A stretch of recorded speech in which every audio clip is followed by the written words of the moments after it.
श्रीगुरुभ्यो नमः। हरि ओम श्री महागणाधिपतये नमः।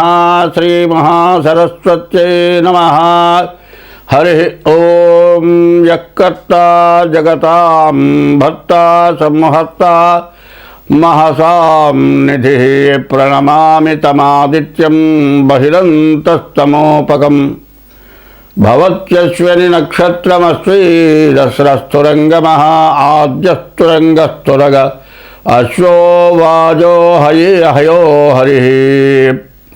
2025 సంవత్సరం ఫిబ్రవరి నెల ధనుస్సు రాశి. ధనుర్మీనాలకి గురువు అధిపతి. ఆ గురువు బాగాలేడు. అయితే రాశికి శని బుధులు ఇద్దరు బాగున్నారు. మిగతా 6 గ్రహాలు బాగాలేవు. ఎందుకంటే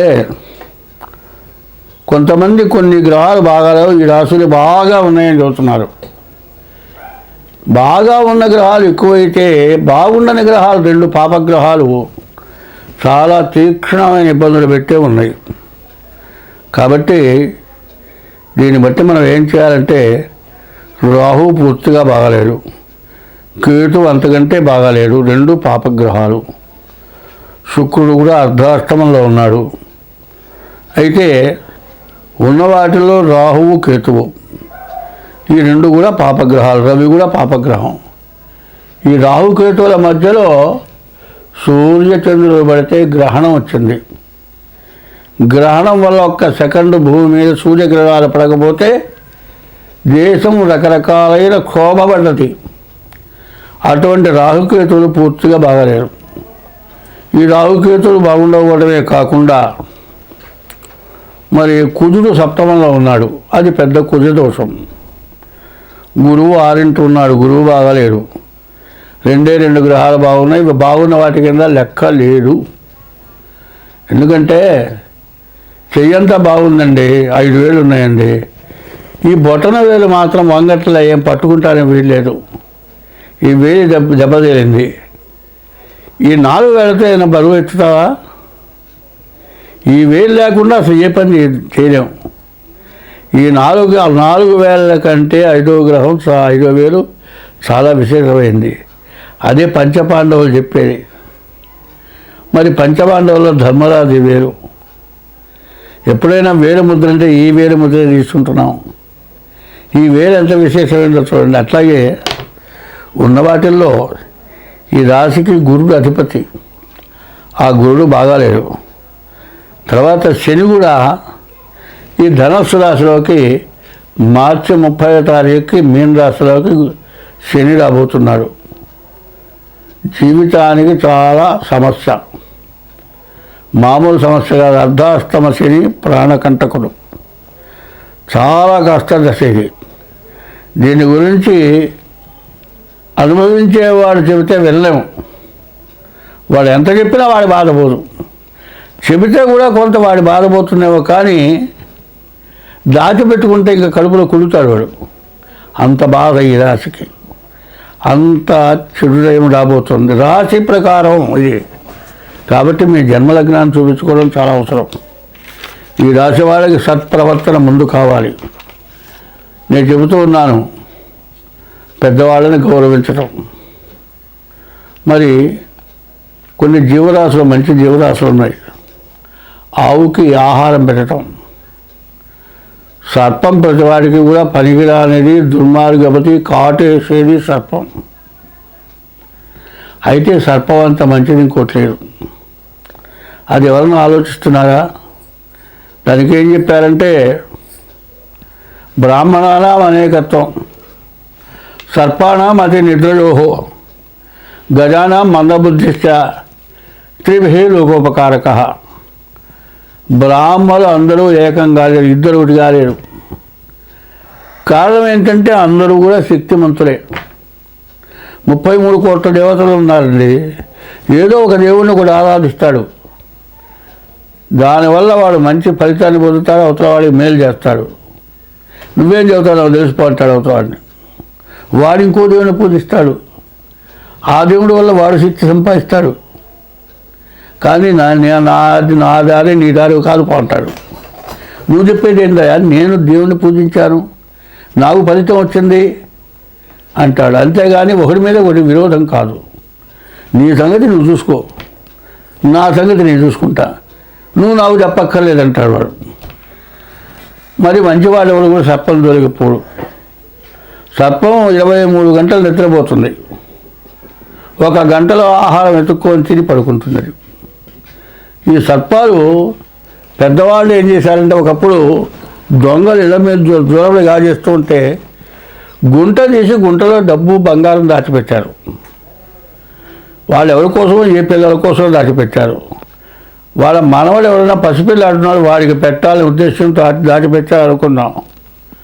వాడు పెద్దవాళ్ళకి తీసుకునేంతవరకు ఆ ధనానికి సర్పం కాపలా ఉండేది. అంటే దేవుడు అటువంటి నిర్ధారణ చేశాడు వాటికి. అదే కాదండి, మన శరీరంలో ఉండేటువంటి ఏదైనా అసలు ఇంకో జీవరాశికి ఉపయోగపడుతుందా? ఏ జీవరాశికి ఉపయోగపడదు. పాము యొక్క విషం మందుగా ఉపయోగపడుతుంది. దీనికి ఈ మధ్య ఎయిడ్స్కి పాము విషం వాడితే రోగం పోతుంది. మరి పాము కావాలి, మనిషి కావాలా? పాము కావాల్సిందేగా మనిషికి. పాముకి ఏమైనా మనిషి కావాలా? అక్కర్లే. అది కాటేయదు. మనం దాన్ని చంపటానికి ప్రవర్తిస్తే ప్రాణ రక్షణ కోసం కాటేస్తుంది తప్పితే మన చూసి అది పరిగెత్తుతుంది, పారిపోతుంది. దానికి అడ్డం వచ్చి చంపుదామని చూస్తే కాటేసి పారిపోతుంది. కాబట్టి మానవుడికి ఎంత సంపాదించినా, ఎంత ఉన్నా, ఎంత తిన్నా తృప్తి లేదు. తృప్తింజందని వాళ్ళు సప్తద్వీపములనైనా చక్కని పడమే. సప్తద్వీపాలు ఇంకేమన్నా ఉందేమో కావాలంటాడు వాడు వాడి చేతిలో. చంద్రమండలాలకు పోతున్నారు, అక్కడ కాపురం పెడదాం, బంగారం ఉందేమో చూద్దామని ఇప్పుడు చాలామందికి ఉంది. ఇక్కడున్న బంగారం చాలా ఉంది భూమిలో, సముద్రంలో కూడా బంగారం ఉంది. ఎవరో తీయగలవా? నీ వల్ల కాదు. అక్కడికి పోయి నువ్వేం చేస్తావు? ఇక్కడ సంగతి చూడు ముందు. ఇక్కడ సంగతి చూడకుండా అక్కడ సంగతికి ఆశపడుతున్నావు. ఇక్కడ సంగతి సక్రమంగా చూస్తే మళ్ళీ నీకు ఉత్తమ జన్మ కలుగుతుంది. కాబట్టి ఈ రాశి వాళ్ళకి బుధుడు, శని తప్పితే ఏ గ్రహాలు బాగాలేవు. కాబట్టి ఈ రాశి వాళ్ళు చాలా జాగ్రత్తగా ఉండటం. ఏంటంటే తన నుంచి అపకారం జరగకుండా ఉంటే చాలు. చేతనే ఇంతవరకు ఎవరికైనా ఉపకారం చేయి. 100 ఉపకారాలు చేసి ఒక అపకారం చేస్తే 100 ఉపకారాల ఫలితం పోయినట్టే. కాబట్టి నీ నుంచి ఎటువంటి అపకారం జరగకుండా దేవుణ్ణి పూజించడం చాలా అవసరం. దేవాలయకి వెళ్ళటం చాలా అవసరం. మాబోటి వాడిని పోయి రోజు శివాలయం ప్రదక్షిణ చేయవయా, కాసిన పూలు తీసుకెళ్ళి దేవుడికి వేయమంటాం. దేవుడికి ఇచ్చిన తర్వాత ఈ పూలు దేవుడిని అర్చకుడికి దేవుడి దగ్గర పెట్టమని చెబుతాం. దేవుడి దగ్గర పెట్టిన తర్వాత ఉప్పు ఇవ్వమంటాడు వీడు. వాడు ఏదో పువ్వు తెచ్చాయి, నేను ఇచ్చిన పువ్వు తీసుకురమ్మంటాడు వీడు. ఆ గుళ్ళో అర్చకుడు పళ్ళెంలో డబ్బులు వేయకూడదు, హుండీలోనే డబ్బులు వేయాలని రాస్తారు. వీడు ఇచ్చేది 10,000 5,000 జీతం, వాడికి ఇచ్చే జీతం చాలదు. నువ్వు పళ్ళెంలో రూపాయి వేయకూడదు, డబ్బులు హుండీలోనే వేయవలనని రాసి పెడతారు. ఆ హుండీలో వేసిన డబ్బులు అర్చకుడికి ఇస్తున్నారా? మిగిలిన డబ్బులు ఏం చేస్తున్నారు? నూనెకి అంటారు, గోడకు సున్నానికి అంటారు. అది ముందు అర్చకుడికి కడుపు నిండా పెట్టిన తర్వాత ఏదైనా ఖర్చు పెట్టాలి. అది ఎవరినో జరుగుతుందో జరగటం లేదో ధర్మకర్తలు ఆలోచించుకోవాలని నేను చెప్పేది కాదు. ఎందుకంటే గుళ్ళోకి పోయిన తర్వాత అర్చకుడి మీద డిమాండ్ చేస్తే నీకు విపరీతమైన పాపం వస్తుందని చెబుతున్నాను నేను. నేను వస్తే నువ్వు తీర్థం వెళ్ళి అక్కడ కూర్చుంటా, వాడు ఏదో అవసరం మనిషితో మాట్లాడతాడు. ఏ గుడి ధర్మకర్త వస్తాడు, ఏదో చేయాలి, వాడితో మాట్లాడుతుంటే ఏంది మంచి కనపట్టలేదా? చెడుగోపురం మెట్ట తీర్థం ఏంది? ఈ విధంగా ప్రవర్తన జరుగుతుంది గుళ్ళల్లో. ఎప్పుడు కూడా ఎవరిని రక్షించాలి. ఇవాళ దేవాలయానికి వెళ్ళేటప్పుడు తెల్లవారుజామున సూర్యోదయానికి ముందు నిద్ర లేచి స్నానం చేసి గుడి తీసి గుడికి పూజ చేసి, నువ్వు వస్తే నీకు ఏదైనా పూజ చేసి నువ్వు ఇస్తే తీసుకుంటున్నాడు, లేకపోతే లేదు. వాడు అటువంటి వాడు ఎట్లా బతుకుతున్నాడు, వాడి పిల్లలు ఎట్లా ఉన్నారు, ఇవి చాలా అవసరం. ఇవి కాకుండా నీ కింద బంట్రోజు కాదు అర్చకుడు, నీకు తీసుకెళ్ళి పూలు ఇస్తే గుళ్ళో పెట్టమంటే వాడు ధర్మంగా పెడితేనే పూలు, పెట్టకపోతే డిమాండ్ చేసే హక్కు నీకు లేదు. చాటుగానైనా సరే విడిగా చేతికి రూపాయి ఇస్తే తప్పు లేదంటారు. చేతికి డబ్బులు వాడు బతకాలన్నాడు, వాడి పిల్లలు ఏదైనా చదువుకుంటున్నారు, 10th వరకు చదివించలేక పిల్లల్ని మానిపిస్తున్నారు. అటువంటిది ఏదైనా సహాయం చేయి, నిన్ను రక్షిస్తాడు భగవంతుడు. ఇప్పుడు దేవుడికి ఏం చేస్తున్నారు? వెండి కిరీటాలు చేస్తున్నారు, వెండి తొడుపులు చేస్తున్నారు. ఈ వెండి కిరీటాలు వెండి తొడుపులు దొంగలుగా చేస్తున్నారు. అర్చకుడు మాత్రం రూపాయి ఇవ్వట్లే. నువ్వు వెండి కిరీటాలు వెండి తొడుపులో చేయించేదానికంటే దేవుడికి సేవ చేసే వాడి కొడుక్కి చదువుకి సహాయం చేయి, వాడి ఆడపిల్ల పెళ్ళికి సహాయం చేయి. అట్లాంటి మంచి పనులు చేయాలి. అప్పుడు చేస్తే నీ గ్రహదోషాలన్నీ పోతాయి. పైన ఇంట్లో వాళ్ళని జాగ్రత్తగా చూసిన తర్వాత బయట పనులు చేయి. ఇది నీకు ఎప్పుడూ ఉపయోగపడుతుంది. నువ్వు ఎంత సంపాదించావు అన్నది కాదు, నువ్వు ఎంత మంచి చేసావు అన్నది అవసరం. కాబట్టి ఈ రాశి వాళ్ళు జాతకం చూపించుకోవడమే కాక ఇట్లాంటి మంచి పనులు చేస్తే నిన్ను ఏ గ్రహాలు ఏవి బాధించవు. నువ్వు ఎంతో ఆనందంగా ఉంటావు. ఈ బాధని గురించి గుర్తు తెచ్చుకో. అరే వరరా నాకు నా పిల్లకి పెళ్లి చేశాడరా అని ఆనందంగా నిన్ను చెప్పుకుంటాడు. అప్పుడు ఎంత సంతోషంగా ఉంటుంది. అట్లాంటి మంచి పనులు చేస్తే ఏ గ్రహాలు బాధించవు. దేవుణ్ణి పూజించండి. దైవం మానుష రూపేణ అని పెద్దవాళ్ళని గౌరవించండి. కష్టం వచ్చిన వాడిని కష్టాన్ని నీ చేతని సహాయం నువ్వు చేయడమేగాక మొత్తం చేయలేకపోతే నలుగురు చెప్పి చేయని సహాయం ఇట్లా చేస్తే మీ దోషాలన్నీ కూడా పోతాయి. స్వస్తి. ప్రథమంగా మనం చెప్పుకోవాల్సింది భక్తిరాయ ఛానల్. ఈ ఛానల్ వారు ప్రథమంగా చెప్పింది ఏంటి? భక్తి తర్వాత భయం అనేది 2 ఉండాలి. భయం ఏంటంటే తప్పు చేశాము అంటే భయపడాలి, తప్పు చేయకుండా ఉంటాం మొదటిది, రెండోది భక్తి కలిగి ఉంటాం రెండోది. మొదటిది భయం కలిగి ఉండాలి. ఏదైనా ఇచ్చేస్తామో మనకేం జరుగుతుందో అనేటువంటి భయం ఉంటే దాని ద్వారా ఎప్పుడైనా పొరపాటు జరిగితే తప్పు జరిగితే భగవంతుడు అనేవాడు ఉన్నాడు, వాడు శిక్షిస్తాడు. కాబట్టి భక్తి కలిగి ఉంటాం. ఇది ప్రథమంగా భక్తి రాయ ఛానల్ యొక్క స్వభావం ఇది. అయితే ఎవరి యందు భక్తి కలిగి మనం ఉండాలి.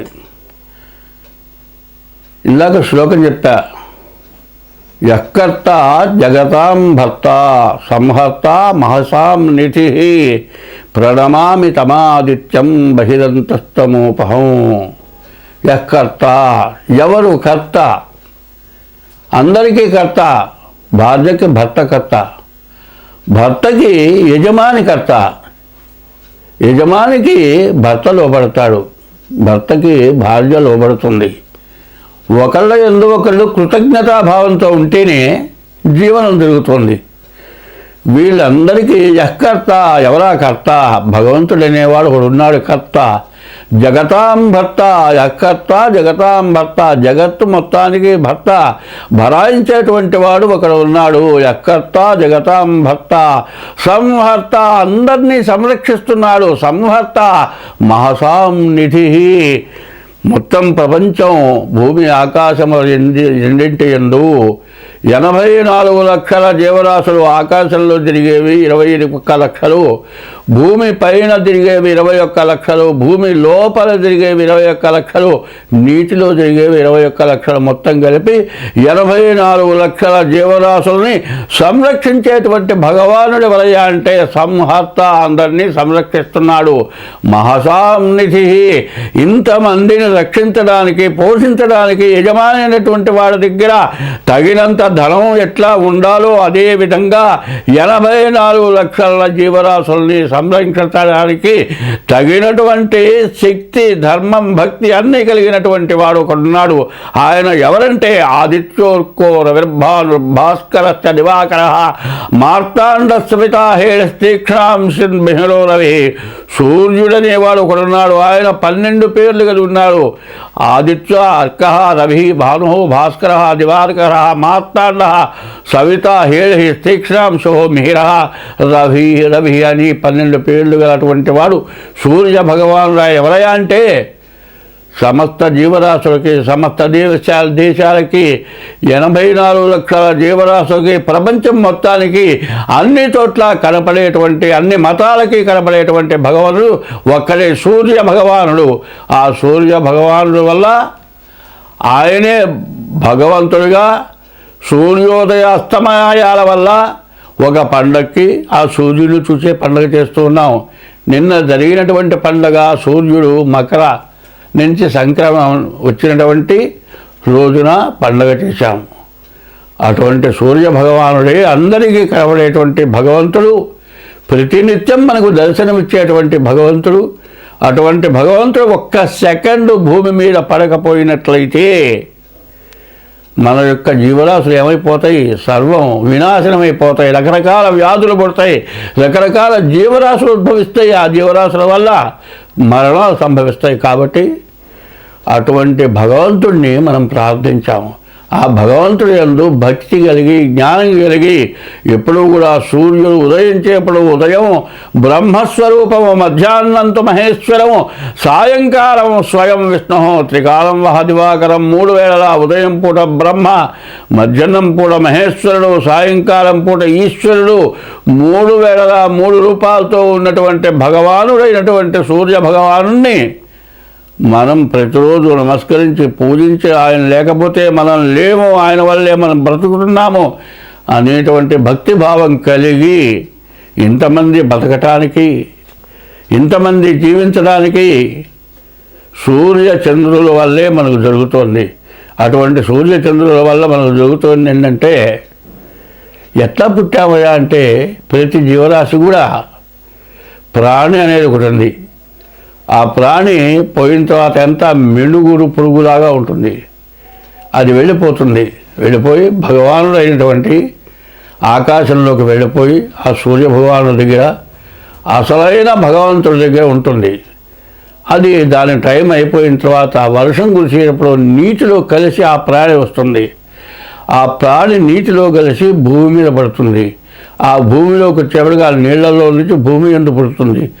భూమి యందు పుట్టినటువంటి నీటితో కలిసినటువంటి ప్రాణాన్ని, నీళ్లు లేకపోతే బ్రతకలేం కాబట్టి ఆ నీళ్లు ఎవరైతే తాగుతారో వారి యందు గర్భధారణ జరిగి జన్మనిస్తున్నారు. చెట్లు కావచ్చు, పక్షులు కావచ్చు, మనుషులు కావచ్చు, రకరకాల జీవరాశులంతా కూడా ఈ ప్రాణి వల్ల ఉద్భవిస్తున్నాయి. ఈ ప్రాణి ఉద్భవించడానికి భూమి తల్లి, అందరినీ మించిన తల్లి భూమి, అందరికీ తండ్రి సూర్య భగవానుడు. ఈ తల్లిదండ్రులు మానవులకి జన్మనిచ్చిన తల్లి. అట్లాగే ఈ మానవులందరికీ జన్మనిచ్చిన తల్లి భూమి. అందరినీ పోషిస్తున్నవాడు భర్త అనగా పోషణకర్త సూర్య భగవానుడు. అటువంటి భూమి అయినటువంటి తల్లికి అందరినీ సంరక్షించేటువంటి సూర్య భగవానుడు ఎటువంటి వాడు? ఒక సూర్యుండు సమస్త జీవులకు తానొక్కొక్కడైతో చుపోలికయే దేముడు సర్వకాలము మహాలీలం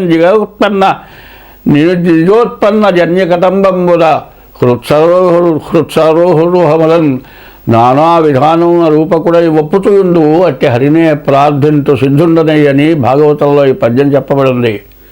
ఒక సూర్యుండు సమస్త జీవులకు తానొక్కొక్కడైతో చుపోలిక, ఏ దేముడు సర్వకాలము మహాలీలన్ జగత్పన్న నిజోత్పన్న, ఇటువంటి భగవంతుడు ఎవరైతే ఉన్నారో ఆ భగవంతుడికి నమస్కారం చేస్తున్నాను అని పోతన గారు చెప్పినటువంటి పద్యం ఇది.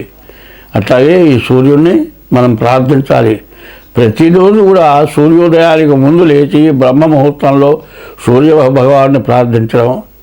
ఇప్పుడు ఈ భక్తిరాయ టీవీ పెట్టినటువంటి దాని గురించి ఇది ప్రత్యేకతగా, భక్తి అనేది ప్రధానం. భక్తికి మూలం ఏమిటంటే సాధన. సాధన ఏమిటంటే మన జన్మలో ఎప్పుడూ ఎటువంటి పొరపాటు జరగకుండా ఉండటమే సాధన. ఆ సాధన ద్వారా భక్తి కలిగితే జీవుడు మళ్ళీ పునర్జన్మ అంటూ ఉంటుంది. కాబట్టి ఉత్తమమైన జన్మ కలిగి మానవుడు బ్రతుకుతాడు. కాబట్టి ఇది భక్తి ఛానల్లో భక్తికి ప్రధానమైన విషయం తండ్రి సూర్యుడు, తల్లి భూదేవత, వీళ్ళిద్దరిని మనం ముందు ప్రార్థించాము. ఈ సూర్య భగవానుడే 12 రాశుల యందు ఉంటున్నాడు. ఈ 12 రాశులకి 27 నక్షత్రాలు, 27 నక్షత్రాలకి 4 పాదాలు చొప్పున 108 పాదాలు. 108 పాదాలని 12 చేత భాగిస్తే 9 చేత భాగిస్తే 12 రాసులు వస్తున్నాయి. సరిగ్గా చెప్పాలంటే మేషం దగ్గర నుంచి మీనం వరకు రాసులు చెబుతున్నాము. అట్లాంటి ప్రతి రాశికి కూడా సూర్య భగవానుడే ఉన్నాడు అని ఈ 12 రాశులకి సూర్య భగవానుల యొక్క పేర్లు 12 పేర్లు ఉన్నాయి. కాబట్టి అటువంటి సూర్య భగవాన్ని ప్రార్థించి మనం చేసినటువంటి తప్పు వల్ల జరిగేటువంటి దోషాలని మనం అనుభవిస్తాం. కాబట్టి భక్తి శ్రద్ధలు ఎదగలిగి అందరూ కూడా జీవించడం. మార్చి 29 నుండి 6 గ్రహాలు ఒక రాశిలోకి వస్తున్నాయి, మీనంలోకి వస్తున్నాయి. 2 సంవత్సరాల 6 మాసాలు మార్చి 30కి శని కుంభరాశిలో నుంచి మారి మీనరాశిలోకి వస్తున్నాడు. సంవత్సరం 10 నెలలకు రాహువు మీనరాశి నుంచి కుంభరాశికి వస్తున్నాడు. కానీ ఈ గ్రహాలు 6 గ్రహాలు ఒక చోట చేరినాయి. 6 గ్రహాలు ఎట్లా చేరినాయి, ఎందుకు చేరినాయి, ఏమిటి కారణం, దీనివల్ల వచ్చే కష్టమా నష్టమా సుఖమా దుఃఖమా అనేది ఆలోచించుకోవాలి. ఇంతకుముందు 60 సంవత్సరాలకి పూర్వంలో అష్టగ్రహ కూటమి అనేది వచ్చింది. ఈ అష్టగ్రహ కూటమి వచ్చినప్పుడు కొంతమంది మానవులు నడుస్తూ పడిపోయి పురాణాలు జరిగారు. మంచం మీద పడుకున్న వాళ్ళు పడుకున్నట్లే ప్రాణాలు పోయినాయి. తెల్లవారు చూస్తే మనిషి శవమై ఉన్నాడు. ఇట్లా రకరకాలైన మరణాలు, రకరకాలైన వ్యాధులు, రకరకాలైన సమస్యలు వచ్చినాయి. ఇప్పుడు కూడా 2024వ సంవత్సరం 2024వ సంవత్సరం నుంచి 2027వ సంవత్సరం వరకు 24, 25, 26, 27 ఈ 4 సంవత్సరాలు కూడా దుష్ట చతుష్టయం అని చెప్పాలి. 24లోనే కొన్ని రకరకాలైన సమస్యలు బాధలు బాగా పెరిగిపోయి అసలు ఎట్లా బతకాలి. మానవుల కంటే రాక్షసులైనటువంటి జనం, రాక్షసులు అంటే వేరే లేరు, మానవుల్లోనే రాక్షసులు. రాక్షసత్వం ప్రబలిపోయి చాలా సమస్యలు వచ్చినాయి. అదే కాదండి, ఈ మధ్య కొన్ని యుద్ధాలు వచ్చినాయి. మరి ఉక్రెయిన్ మీద మరి ఇంకో దేశం, ఆ దేశం యుద్ధం చేసింది. Russia America. రష్యా ఏం చేసింది, ఉక్రెయిన్ కూడా ఒకప్పటి రష్యాలో భాగమే. మరి వాళ్ళల్లో వాళ్ళు గొడవలు పడి మరి దాన్ని తన భాగంలో ఉన్నటువంటి వాడు విడిగా అన్నదమ్ముల్లాగా విభజన అయిపోయిన తర్వాత తమ్ముడు అన్న మీద ఎదురు తిరిగినట్లుగా ఉక్రెయిన్ రష్యాకి ఎదురు తిరగటంతో వాళ్ళిద్దరికీ యుద్ధం వస్తే మధ్యలో కొన్ని దేశాలు ఉక్రెయిన్ని సపోర్ట్ చేసి యుద్ధం జరిపింది. ఈ యుద్ధంలో ఎంత నాశనం అయిపోయిందో, ఎన్ని భవనాలు, ఎన్ని రకాల ఆస్తులు సర్వనాశనం అయిపోయినాయో మనందరికీ కూడా బాగా తెలుసు. మానవ జన్మ ఎత్తిన వాళ్ళు, చదువుకున్న వాళ్ళందరూ కూడా ఇది పెద్ద యుద్ధం, ప్రపంచ యుద్ధంగా మారిపోతుంది అని భయపడ్డాం. అటువంటి యుద్ధం మారింది అంటే కారణం ఏంటంటే గ్రహాల యొక్క సమస్య. 24లో ఈ విధంగా మనకు జరిగింది. మనకి జరుగుతుంది 25 ప్రారంభమైంది. 25, 26, 27. ఇప్పుడు ఒక్కొక్క రాశికి ఒక్కొక్క రకంగా ఉన్నది అని చెప్పటం కాదు ఇక్కడ కావాల్సింది. అందరికీ ఉన్నది. ఎట్లా ఉన్నది అంటే ఒక ఇంట్లో ఒక వ్యక్తికి ఒక గ్రహం బాగాలేదనుకోండి, దానివల్ల ఒక వ్యాధి వచ్చింది. ఆ వ్యాధి నిర్మూలన చేయాలి అంటే ఇంట్లో సర్వం ధనం ఖర్చు పెట్టాలి. అందరూ కూడా దానికి త్యాగం చేయాలి. అట్లా చేస్తేనే ఆ ఇంట్లో వాళ్ళకి ఆ వ్యాధి తగ్గటానికి వీలవుతుంది. ఇది ఒక ఇంటికి ఒక కుటుంబానికి వచ్చిన వ్యాధి కాదు, ప్రపంచానికి వచ్చిన వ్యాధి. ఈ షష్టగ్రహ కూటం ప్రపంచానికి వచ్చిన వ్యాధి. ఎందుకంటే నేను చాలామంది ఫలానా రాశి వరకు ఇబ్బంది, ఫలానా రాశి బాగా బాగుంది, ఫలానా రాశి వల్ల బాగా సంపాదించుకుంటారు, ఇటువంటి మాటలు కాదు చెప్పాల్సింది. ఎప్పుడూ కూడా మంచి చెప్పాల్సిన అవసరం లేదు. నువ్వు కోటీశ్వరుడు అవుతావరా అని చెబితే, కాదయ్యా నువ్వు పుట్టినప్పటి నుంచి కోటీశ్వరుడివి అంటే, నువ్వు నా జాతకం చెప్పేది ఏందా, నాకు కోట్లున్నా నువ్వు చెప్పేది ఏందని అడుగుతాడు. అది కాదు కావాల్సింది. నీకు కోట్లు ఉన్నా కూడా మధ్యలో నష్టం వచ్చేసేసి 60 సంవత్సరాలు సంపాదించిన మొత్తం సర్వం పోయి కేర్ ఆఫ్ ప్లాట్ఫారం అయిపోయే పరిస్థితి వచ్చినప్పుడు దాన్ని గుర్తు చేయటం ధర్మం. అట్లాగే ఇప్పుడు 2025 నుంచి 27 లోపల గ్రహాల వల్ల రకరకాల సమస్యలు వస్తున్నాయి. ఇవాళ ఇప్పుడు మనం ఆనందంగా ఉన్నామనేది కాదు, అందరం బాగుండాలి. ఇప్పుడు సమస్యలు ఏమిటంటే, మన మతం హిందూ మతం. హిందూ మతం అనేది ఎటువంటిదంటే, ప్రపంచ దేశాల్లో కూడా పూజింపబడుతున్న మతం హిందూ మతం. హిందూ మతం ఎటువంటిది? అనాది మతం. అనాది మతం అంటే ఎవరు పుట్టించింది కాదు, మొదటి నుంచి ఉన్నటువంటి మతం. ఇందులో న్యాయశాస్త్రం ఏం చేస్తున్నారు? ధర్మశాస్త్రంలో కొంత భాగాన్నే న్యాయశాస్త్రం తీసుకొని కోర్టులో డిక్లేర్ చేస్తున్నారు. ఈ 6 గ్రహాలు ఒకచోటి చేరినాయి. ఇప్పుడు 60 ఏళ్ల క్రితం అష్టగ్రహం 8 గ్రహాలు ఒక చోట చేరినాయి. ఈ గ్రహాల వల్ల వచ్చినటువంటి సమస్య ఏమిటి? ప్రతి వాళ్ళు రకరకాలుగా చెబుతూ ఉన్నారు. ఇది కాదు మనకు కావాల్సింది. మెయిన్ అసలు ఏమిటి?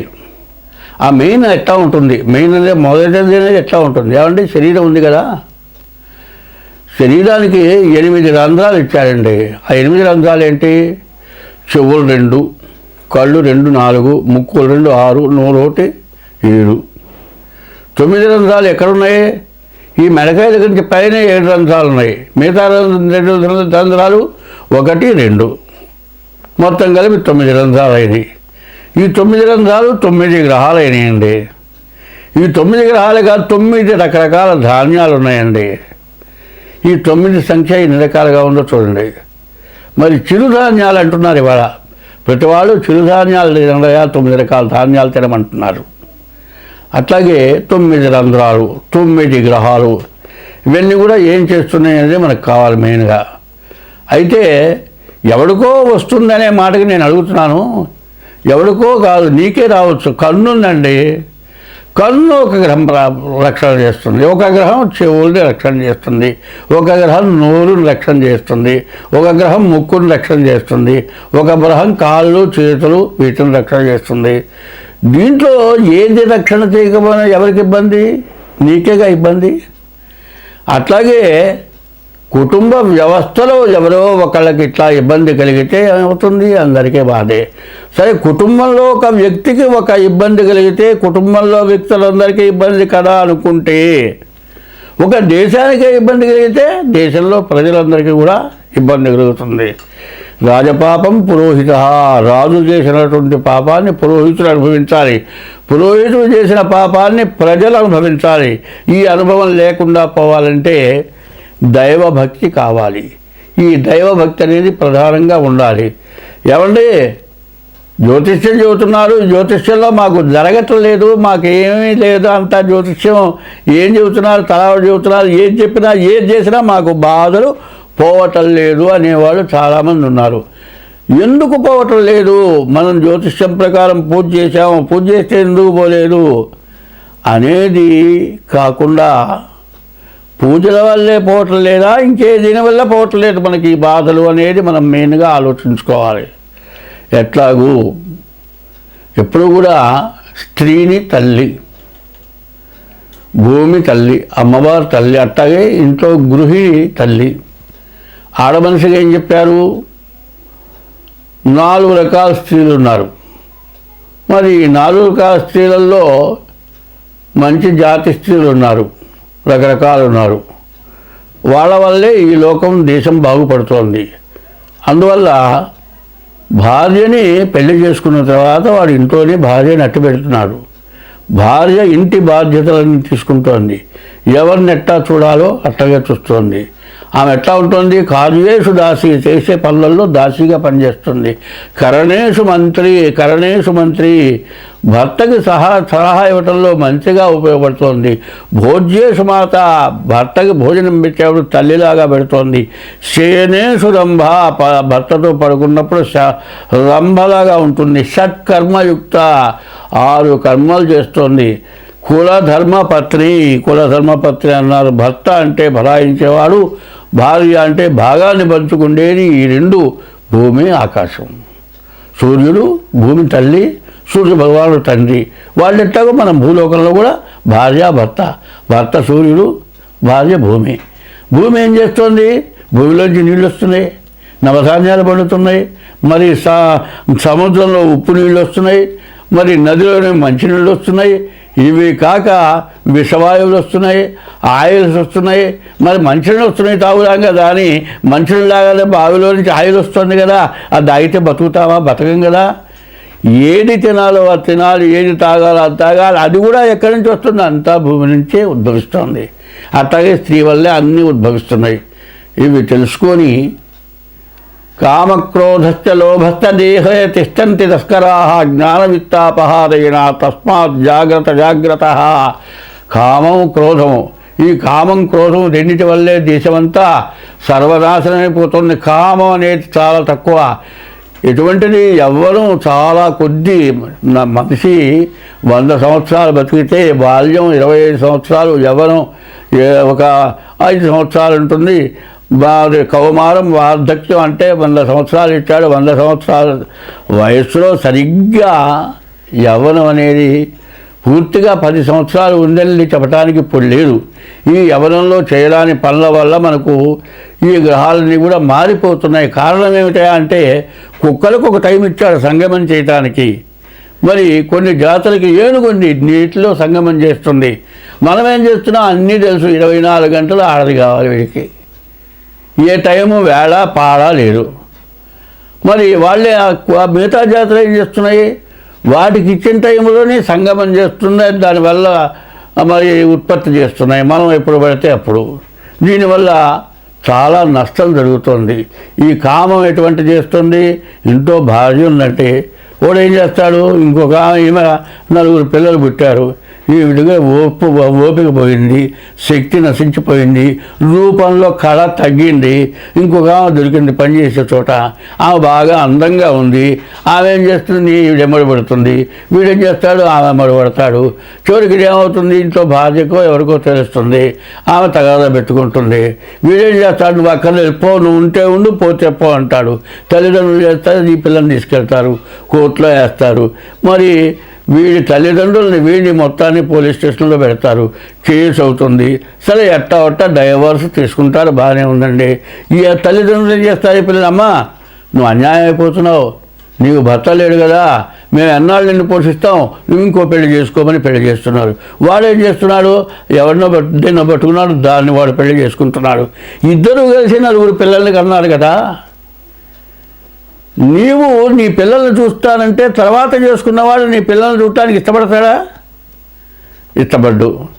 నీవు కావాలి కానీ నీ పిల్లలు వాడికి అక్కర్లే. సరే పోని వాడు పెళ్లి చేసుకున్నాడు ఇంకో దాన్ని, నా పిల్లల్ని తెస్తానంటే దానికి వీడు కావాలి కానీ పిల్లలు అక్కర్లే. ఇందులో మధ్యలో ఏమైపోతున్నారు? పిల్లలు అన్యాయం అయిపోతున్నారు, బజార్న పడిపోతున్నారు. ఈ తల్లిదండ్రులు ఎంతకాలం ఉంటారు? ఒక 5 ఏళ్ళు 6 ఏళ్ళు దాదాపు పిల్లలు పసిపిల్లలు ఉండగానే నాయనమ్మ తాత లేకపోతే అమ్మమ్మ తాత చచ్చిపోయినారు. ఈ పిల్లలు ఏమైపోయినారు? బజారు పాలు అయిపోయినారు, అడుక్కొని తింటున్నారు, అనాథ శరణాలు వేయబడ్డారు. మరి భార్య వచ్చిన తర్వాత, పెళ్లి చేసుకున్న తర్వాత తల్లిదండ్రులు మాట విని తల్లిదండ్రులను చూడని వాళ్ళు కొంతమంది ఉన్నారు.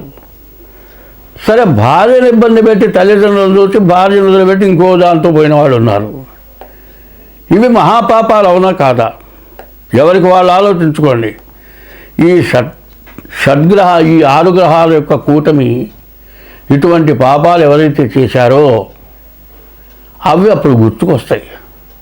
అనుభవించేప్పుడు, బాధపడేటప్పుడు ఏం చేశాను? బలానప్పుడు బలానా పని చేశా, అందువల్ల నాకు ఈ కర్మ పట్టింది. జన్మనిచ్చిన తల్లిదండ్రులు పెంచి పెద్ద చేసి 25 ఏళ్ళ దాకా పెంచి చదువు చెప్పించి ఉద్యోగం ఇప్పించి పెళ్లి చేసి ఇంత చేసిన వాళ్ళని తల్లిదండ్రులను బతికించవా? నువ్వు వదిలేస్తావా? లేకపోతే డబ్బులు కట్టి వృద్ధాశ్రమంలో చేరుస్తావా? లేకపోతే శాంతం వదిలిపెడితే వాళ్ళు అనాథ శరణాలయాలు పోవాలా? పెళ్లి చేసుకున్నావు, పిల్లల్ని కన్నావు, మరి భార్యాభర్త ఇద్దరు విడిపోయి వేరే పెళ్లి చేసుకొని నీవు కన్న పిల్లల్ని వదిలేసి వాళ్ళని అనాథ శరణాలయాల పాలు చేస్తావా? ఇది ధర్మమా? ఇది ధర్మాన్ని అనుసరిస్తున్నారా మీరు? ఈ అధర్మాన్ని అనుసరిస్తూ జ్యోతిష్యం చెబితే ఈ జ్యోతిష్యంలో జరగట్లేదంటే చేసిన పాపం వృధాగా పోతుందా? పిల్లికి చెలగాటం, ఎలికి ప్రాణ సంకటం అన్నారు. ఒక ఎలిక కనబడితే పిల్లి ఏం చేస్తుంది? అటు పరిగెత్తిస్తుంది, ఇటు పరిగెత్తిస్తుంది, కటికడ పట్టుకుంటుంది, తోక పట్టుకుంటుంది, నేలకేసి కొడుతుంది. ఒక్కసారి గొంతుకాయకి చంపితే దానికి ఏమీ తెలియదు, బాధ లేకుండా పోతుంది. దాన్ని చిత్రహింస పెట్టి చంపావు. పిల్లి ఆ విధంగా చేసిన కంటే పిల్లి చేసిన దానికంటే మనం చాలా ఘోరాలు చేస్తున్నాం. ఈ ఘోరాల వల్ల దేశం భ్రష్టు పెట్టిపోతుంది. మన హిందూ ధర్మంలో ఏంది? ఒక మగవాడికి ఒక్కటే భార్య. మన హిందూ ధర్మంలో తప్పితే ఏ ధర్మంలోనా ఈ మాట చెప్పి ఉన్నదా? ఇంకో ధర్మం మా ధర్మం గొప్పదని అంతం కాదు నేను చెప్పేది. హిందూ ధర్మంలో మొదటి నుంచి వస్తుంది, ఒక భర్తకి ఒకటే భార్య, ఒక భార్యకు ఒకటే భర్త, వీరిద్దరే జీవితం గడపాలి అని. దాదాపు ఇప్పటికైనా 150 మంది అదే ధర్మంలో ఉన్నారు. ధర్మాన్ని తప్పుతున్నారు. తర్వాత ఏం చేస్తున్నారు? ఇట్లా విడబడిపోయి సహజీవనం అంటున్నారు. ఇవన్నీ కూడా ఎందుకు జరుగుతున్నాయి? ఇట్లాంటి గ్రహకూటాలు ఎందుకు వస్తున్నాయో ఆలోచించండి. ఇప్పుడు చాలామంది ఏం చేస్తున్నారు? ఈ రాశి వాళ్ళు నిన్నదాకా కుంభరాశి బాగాలేదు, కుంభరాశి నుంచి శని మీన రాశికి వచ్చాడు బాగుంటుందని చెప్పేవాళ్ళు కుంభరాశిలో ఉన్నటువంటి మీనరాశిలో ఉన్నటువంటి రాహువు కుంభరాశికి వస్తున్నాడు. మళ్ళీ కుంభరాశికి చెడు ప్రారంభమైందా? ఇట్లా గ్రహాల మార్పు వల్ల అందరికీ సమస్యలు రావటానికి బాగా సిద్ధంగా ఉన్నాయి. ఈ సిద్ధంగా ఉన్నటువంటి సమయాల్లో ఎవరు చేసిన తప్పు వాళ్ళు దిద్దుకోవాలి. ఈ దిద్దుకోవటం అనేది చాలా అవసరం. ఈ దిద్దుకోవటం అనేది ఎట్లా ఉన్నది అంటే, పురుషుడు 10 మందితో తిరగచ్చు, భార్య మాత్రం ఇంట్లోనే ఉండాలి. ఏమంటారు? మగవాడు వాడు తిరుగుతాడే, నీకే నువ్వు కూర్చో అట్లా అత్తగారు అంటుంది. ఇటువంటి సమస్యలు లేకుండా అందరం బాగుండాలి, ఈ షడ్గ్రహ కూటం నుంచి మనం బయటపడాలి అనేది బాగా గుర్తుపెట్టుకోండి. ఇటువంటి పొరపాట్లు ఉన్నప్పుడు దానికి తగినటువంటి దోషం ఏంటో ముందు జాతకం చూపించుకోండి. జాతక రీత్యా ఇది గోచారం. ఇప్పుడు చెప్పేదంతా గోచారమే. గోచారం అంటే ఎట్లా ఉంటుంది? నీవు పుట్టినరోజు జన్మ నక్షత్రాన్ని బట్టేదే గోచారం. మీ పేర్లన్నీ నక్షత్రాన్ని బట్టి పెట్టలే. వెంకయ్యో, పుల్లయ్యో, సుబ్బయ్యో మీ తాత పేరో మీ నాయన పేరో మీ ఎవరి పేరో పెట్టారు. జన్మ నక్షత్రాలను బట్టి పేరు పెట్టలే. ఏమంటే నా రాశి ఏందో చూడండి అంటే నీ రాశి ఎట్లా చూస్తావు? నీవు పుట్టినరోజు జన్మ నక్షత్రాలను బట్టి రాశి చూడాలి. రాశి 25 వంతులే వస్తుంది. నీవు పుట్టిన టైముని బట్టి లగ్నం వస్తుంది. దాని ద్వారా 75 వంతులు నీ జాతకం జరుగుతుంది. ఈ రెండు జరగాలంటే ముందు నువ్వు పుట్టిన తారీఖు, నెల, సంవత్సరం, టైము కావాలి. దీన్ని బట్టి నీ జాతకం చూడాలి. ఒక్క గోచార రీత్యా మీ జీవితం మొత్తం జరుగుతుందని చెప్పడానికి ఎక్కడా అవకాశం లేదు. కాబట్టి ఇప్పుడు ఈ అష్టగ్రహ కూటంలో మీకుండేటువంటి సమస్యలు, మీకుండేటువంటి బాధలు పోవాలి అంటే ముందు డేట్ ఆఫ్ బర్త్ ద్వారా మీ జాతకం చూపించుకోవాలి.